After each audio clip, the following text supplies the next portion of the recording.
تقدیر کیا ہے؟ اگر سب کچھ پہلے سے ہی لکھا لکھایا ہے تو ہم اپنے اعمال کے ذمہ دار کس طرح ہوئے؟ پھر اعمال کی جزا و سزا کیسی؟ پھر جنت و دوزخ کے کیا معنی؟ وضاحت فرمائے۔ بھئی سچی بات یہ ہے کہ اس سوال نے ایک عرصے تک مجھے بھی ستائے رکھا، اور میں سوچتا رہا کہ اگر واقعی اللہ تعالیٰ نے پہلے سے ہی سب کچھ لکھ دیا ہے کہ میں اتنے بج کر اتنے منٹ میں بیٹھ کے یہاں پہ ایک لیکچر دوں گا، یہ تقریر کروں گا، اتنے بج کر اتنے منٹ پہ نماز پڑھوں گا، اتنے بج کے اتنے منٹ پہ فلاں کو گالی دوں گا، فلاں کو تھپڑ ماروں گا، یہ پہلے سے ایک میرا شیڈول مرتب ہے اللہ کے ہاں، لکھا لکھایا پروگرام چھپا چھپایا موجود ہے، میرے کیا قصور؟ تو لکھنے والے کا قصور ہے؟ بات تو خطرناک ہے نا، بات تو خطرناک ہے نا۔ تقدیر کیا ہے؟ عربی میں اس کے لیے ایک لفظ لکھا جاتا ہے دینی کتابوں میں، علم اللہ السابق، اللہ کا علم جو پہلے سے اسے حاصل ہے۔ اللہ کو معلوم ہے کہ آج میں اتنے بج کر اتنے منٹ پہ اپنی مرضی سے، اپنے ارادے سے، اپنی آزادی فکر اور آزادی عمل پہ، عمل سے کام لیتے ہوئے یہ کام کروں گا۔ اب بھائی کام تو میں اپنی مرضی سے کر رہا ہوں، اپنی آزادی سے، اپنے ارادے سے کر رہا ہوں، لیکن اتنی سی بات تو مانو کہ اللہ تعالیٰ علام الغیوب ہے، علیم بذات الصدور ہے۔ مجھے اپنے بارے میں پتہ نہیں ہے کہ کل 10:10 پہ میں کیا کروں گا، اس کو پتا ہے۔ مجھے اپنے بارے میں پتہ نہیں ہے کہ میں 10 سال کے بعد کہاں ہوں گا، کیا کر رہا ہوں گا، فلاں بج کے فلاں منٹ، اس کو پتا ہے۔ اس کو میرے آزادانہ، خود مختارانہ، فری ول کے ساتھ کیے ہوئے اعمال کا پتا ہے کہ میں اپنی مرضی سے، اپنے فری ول کے ساتھ، اپنے ارادے سے اتنے بج کر اتنے منٹ پہ کیا کروں گا۔ یہ اس نے اپنے ہاں لکھ رکھا ہے، اس لیے کہ اس کو پوری کائنات کا نظام چلانا ہے۔ اس کا علم جو ہے وہ صحیح ہے، لیکن اس کا علم میرے ارادے سے نہیں ٹکراتا ہے۔ یہ بات میں ایک مثال سے سمجھاؤں گا۔ میرے ساتھ ایک واقعہ پیش ہو گیا، اس دن مجھے تقدیر سمجھ میں آ گئی کہ ہوتی کیا ہے۔ 1971 کی بات ہے کہ یہاں اکاؤنٹنٹ جنرل آفس میں میں ڈپٹی اکاؤنٹنٹ جنرل تھا۔ اس زمانے میں ایک مشہور نجومی تھا شیخ صادق، یہاں قلعہ گزر سنگھ میں رہتا تھا۔ وہ پتہ نہیں بیچارہ زندہ ہے یا فوت ہو گیا۔ انہوں نے دروازہ کھولا، میرے کمرے میں آ گیا۔ ہاں صاحب، ہم آپ کی خدمت کرنا چاہتے ہیں، ہم آپ کو مستقبل کے بارے میں کچھ بتانا چاہتے ہیں۔ میں نے کہا میرے پاس فضول باتوں کے لیے وقت نہیں ہے، میں علم نجوم وغیرہ کو، اس قسم کے یہ فضول باتوں کو میں نہیں مانتا ہوں، مشغول آدمی ہوں، ان چکروں میں مجھے مت ڈالو۔ انہوں نے کہا سر مجھے صرف 1 منٹ تو آپ دے دیں۔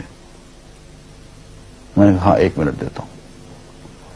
اس نے ایک بہت بڑا کاغذ میرے سامنے لکھا جس پہ 40 خانے بنے ہوئے تھے، 40 چیزوں کے نام لکھے ہوئے تھے،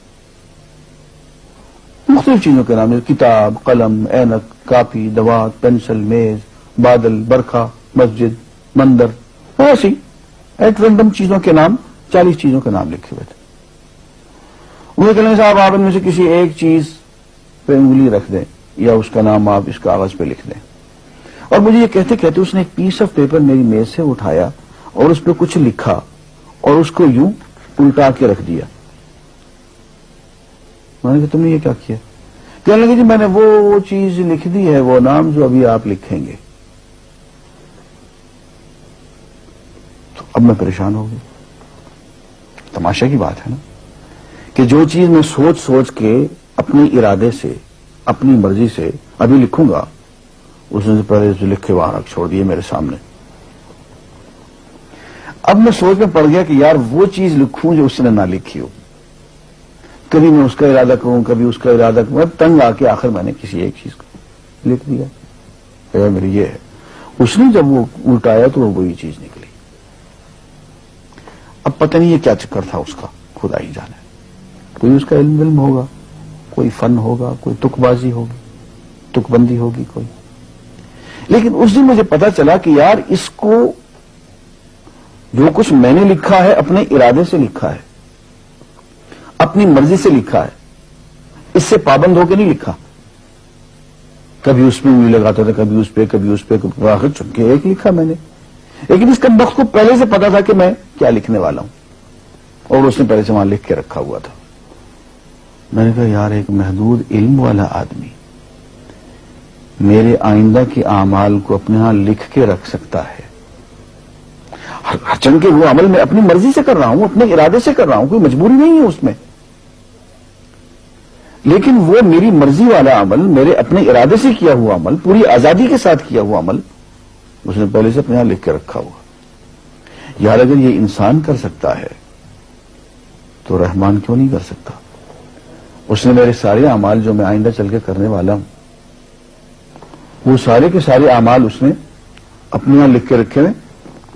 اس کو انتظام کرنا ہے، میرے رزق کا انتظام بھی کرنا ہے، آگے میری زندگی، میری موت، میری قبر میں اکوموڈیشن کا پتہ نہیں کہاں کا میرے اس نے انتظامات کرنے ہیں.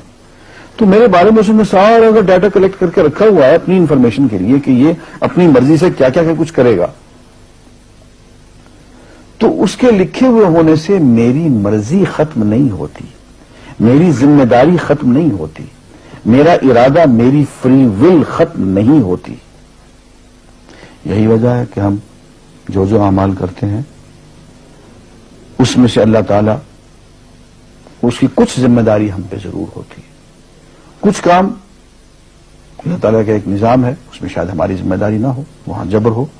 لیکن کچھ اعمال ایسے ہیں جن میں خالصتاً ہمیں آزادی حاصل ہے، ہمیں اختیار حاصل ہے، ہم ان کے ذمہ دار ہیں، ہمیں ان پہ جزا ملے گی، ہمیں ان پہ سزا ملے گی، اللہ تعالیٰ بچائے. اور جزا ملے گی تو جنت ہوگی، سزا ملے گی تو دوزخ ہوگی. لیکن آزادی عمل اور ارادہ ضرور ہے. یہ الگ بات ہے کہ اللہ تعالیٰ کو پہلے سے ہی معلوم ہے کہ ہم اپنے ارادے سے اور اپنی آزادی اور اپنی مرضی سے ہم آج اور کل اور پرسوں اور سال بھر کے بعد اور 10-20 سال کے بعد ہم کیا کیا کریں گے اس کے ہاں لکھا ہوا ہے. وَعِندَهُ عِلْمُ الْكِتَابِ، اس کے ہاں سب کچھ لکھا ہوا ہے. لیکن ہم جو کرتے ہیں اپنے ارادے سے کرتے ہیں اور اس کے ذمہ دار ہیں. وآخر دعوانا الحمدللہ رب العالمین.